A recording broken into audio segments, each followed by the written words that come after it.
What's your favorite part about coming to the doctor's office? Giving you a big hug. That's my favorite part too.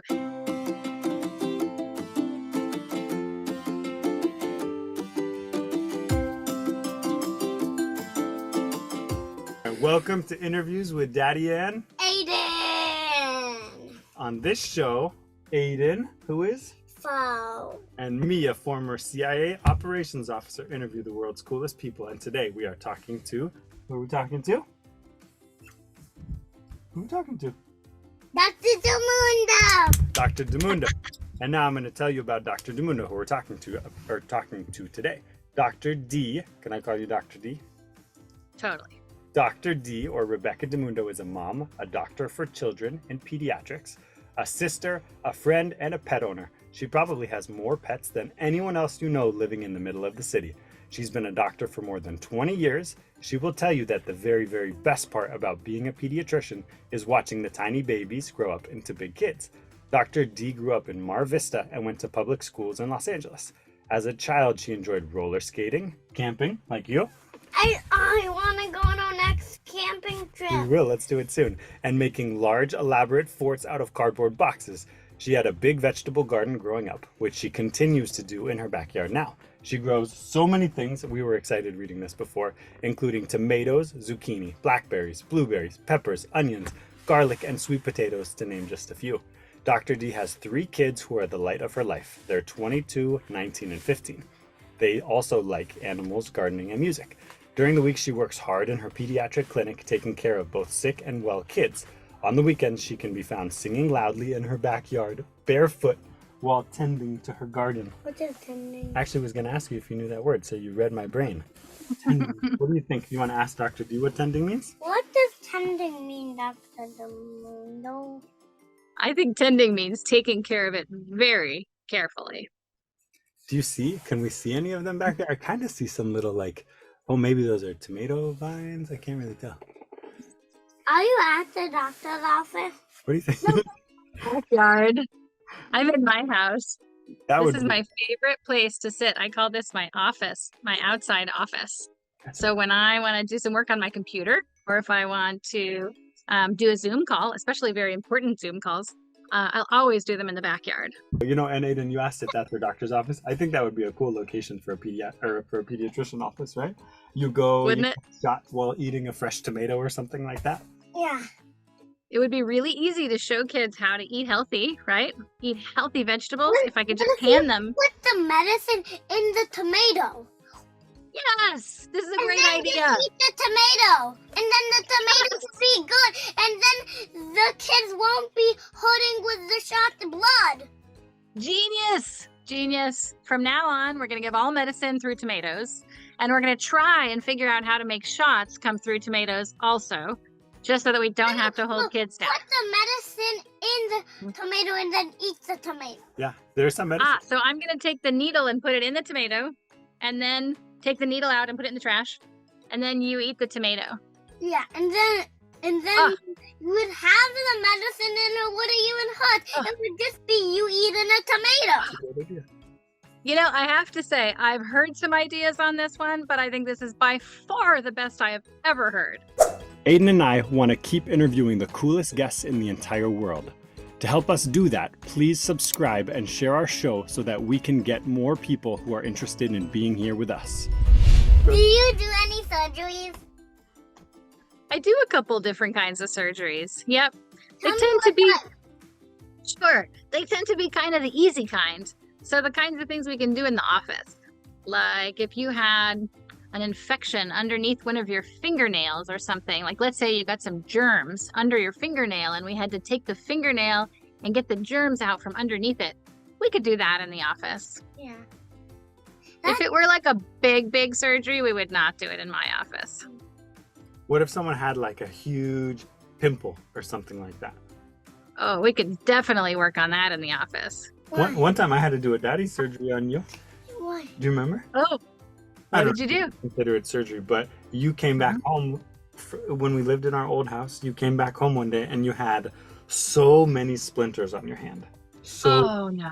like, I don't know where you got it from or how, and they were very small, and I don't know, I don't want to exaggerate, maybe 25, 30 on your hand. Oh. And the tweezer I had to go. You were probably 2. Mm. And I was watching a firefly video. Yeah, you were watching something. You remember I that? don't know what you were Yeah, watching. no, with a cow, with a Tesla, firefly with a Tesla, no, like a cow. Really? Yeah. And I actually really like that video. Aiden, do you know what a sea urchin is? No. No? So when they go like scuba diving or sometimes snorkeling in Hawaii, they come across these things called sea urchins, which live in the ocean, and they're very spiny. Sometimes purple, sometimes black, but they're really spiny. Can you imagine that? Very pokey. Like they've got a lot of like. Would they hurt you? Yeah, so every once in a while, a kid or an adult, but in my case, it would be a kid that I'm taking care of. Every once in a while, a kid will go on vacation to Hawaii, step on a sea urchin, and then in the bottom of their foot, they'll have lots of little spines, just like that day when you had all those splinters in your hand. They will come in with lots and lots and lots of little spines, just the tip of the spines of the sea urchin, and we have to get them all out. Oof, that's probably. That's hard work. How bad does it hurt?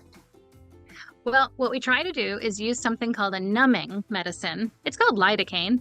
And lidocaine, we can put it on the skin and it makes it so that the skin is numb. That means you don't feel it quite so much. It's kind of like the shot blocker. It helps. Then it's a medicine. Yeah.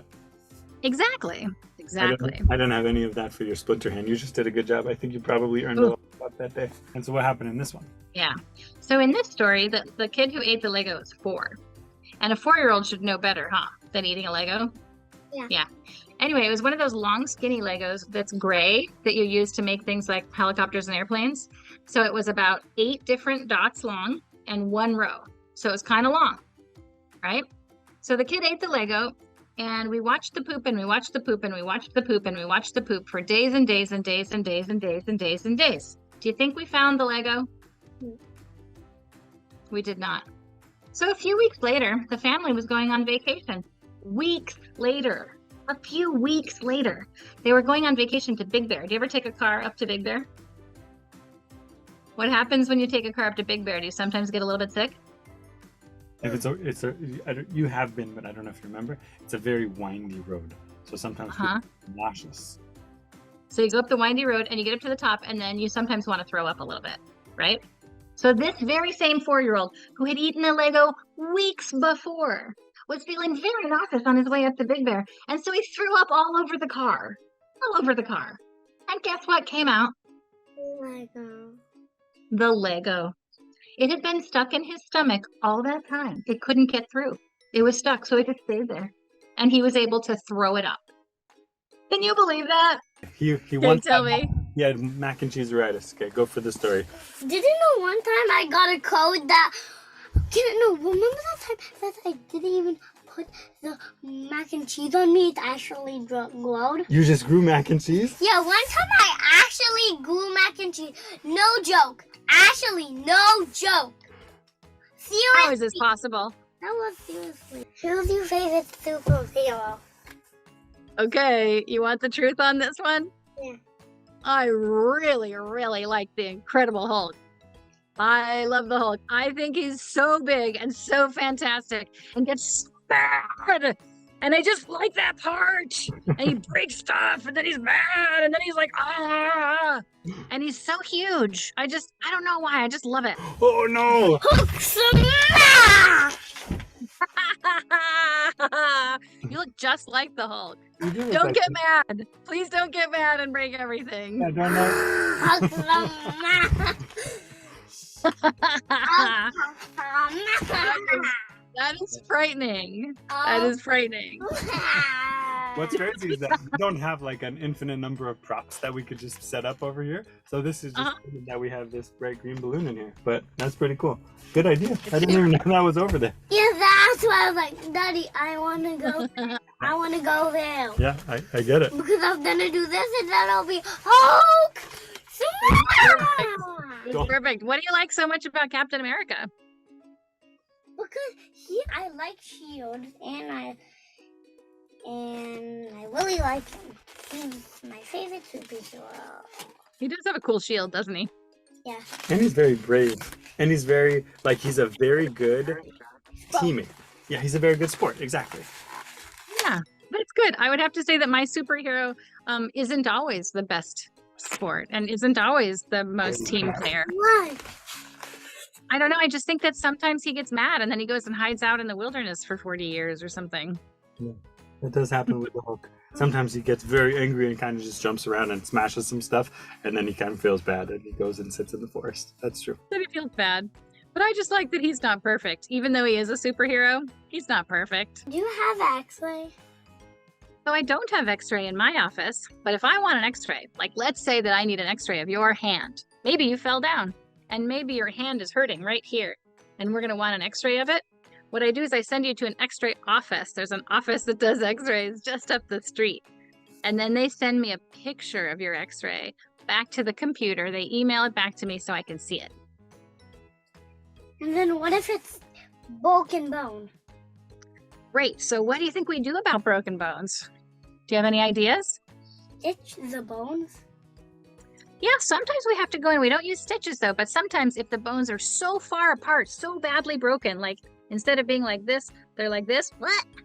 Sometimes we have to do surgery. I would not do this kind of surgery, but a bone doctor called an orthopedist would do a surgery where they go in and they actually put a screw in there. Sometimes they'll screw the two pieces together and they leave the screw in there. Isn't that cool? You're kind of like Bionic or Iron Man yourself if you have iron screws inside your arm that hold your bone together. No. Cool, huh? You had it in your middle of the chest and then you painted it blue. Precisely. That would be cool. Do you think that surgeons who do screws in people's bones, I have a question for you, Aiden. Do you think that they are good at construction? No. No? I think they might be. I don't You think so. Because they didn't train for that job. Do you think that a lot of the tools that they use to put the screws into the bone are a lot like the same drills and the same saws that they use to build things? No. I wonder. You don't think so? Are they? They're surprisingly similar. Yeah, Surprisingly similar. that's kind of crazy to think about. That they Right? just use a drill and a screw and just... Hammers, chisels, drills, What? saws. What, they do saws? I don't think they do saws. Sometimes you gotta cut something, I would guess. But then it would hurt you. Well, yeah. This is true. I have never used a saw. in You're my not trying to hurt you. You're not the hurter. You are the doctor. This is true, and you've now referenced something very important called the Hippocratic Oath. Did you know that doctors make a promise? So when doctors go to school for doctors, we call it medical school, when you're ready to finish and graduate, you have a promise. There's a promise that we stand up and we say that we will not harm anyone. We will do no harm. We will only help. That's cool. What do you think about that? I like it. I like it too. I like it. What's your favorite part about coming to the doctor's office? Giving you a big hug. That's my favorite part too. This part is not the ending, just so you know. Okay, so don't hang up. But this is... So say thank you to Dr. Dimundo. Thank you, Dr. Dimundo. I'll tell you when it's ending, okay? Okay. And You got Dr. Dimundo is an awesome doctor. She's a wonderful pediatrician, right? You agree? Yeah, she's the best. She's the best. And if you want to find Dr. Dimundo's office, you can find it. It's called Morningside Pediatrics, and you could find it at morningsidepediatrics.com. morningsidepediatrics.com. And so thank you so much, Dr. Dimundo, for being with us today, right? You want to say one more thank you? Thank you, Dr. Dimundo. You are very welcome, and it has been an absolute pleasure of mine. She said, "Hey, you gotta let her talk." She said, "It's been a pleasure." Thank you. Pleasure. Aiden and I want to keep interviewing the coolest guests in the entire world. To help us do that, please subscribe and share our show so that we can get more people who are interested in being here with us.